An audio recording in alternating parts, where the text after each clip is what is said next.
ترکوں کی عادت تھی اگر آنے والا مہمان اس کو قہوہ اور پانی پیش کیا ہے، اگر وہ پانی پیتا تو پھر اس کے کھانے کا انتظام کیا، اور اگر قہوہ پیتا تو کھانے سے ہوگا۔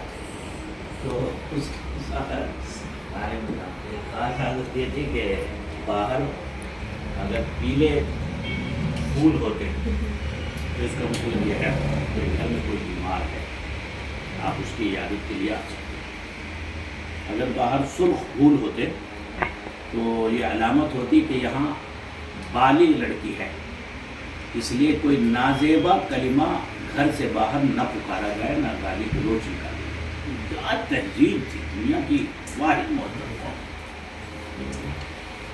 گھر کے باہر 2 بیل ڈور ہوتی تھی، ایک بیل ڈور بھاری بھرکم ہوتی تھی جس کی آواز بڑی لگی ہوتی تھی، تو اگر مرد آتا تو اس کو بجاتا تھا، تو اس کے استقبال کے لیے گھر سے مرد ہی آتے تھے، اور اگر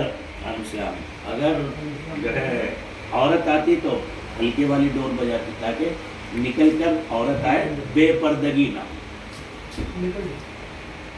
سمجھے؟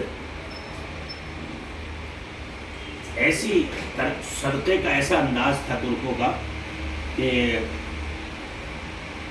جتنے بھی روز مرہ کی چیزوں کی ضروریات کی دکانیں ہیں، جیسے راشن کی دکان، سبزی کی دکان، تو اس پر اپنا کھاتا کھلوا دیتے تھے۔ غریب آتا سبزی لے جاتا، ہفتہ 10 دن کے بعد اس کا کلیئریشن۔ اب آپ دیکھیے اس زمانے میں کتنی سچائی ہوگی اس دکاندار کے یہاں بھی، لے جانے والے کے یہاں بھی، اور دینے والے کا بھی اعتماد کتنا تھا۔ تو جب سے یہ تہذیبیں ہمارے درمیان سے رخصت ہوئی ہیں، جب سے یہ قوم دنیا کی انتہا درجے اچھوت اور ذلیل قوم ہے۔ ہماری پہچان تہذیب سے ہی تو ہے نا، اسلام سارا کا سارا تہذیب کا نام ہے، ادب کا نام ہے۔ الامر کلہ ادب، اس لیے سیدنا امام احمد بن حنبل رحمۃ اللہ علیہ نے فرمایا کہ علم حاصل کرو نمک کے برابر، ادب حاصل کرو آٹے کے برابر۔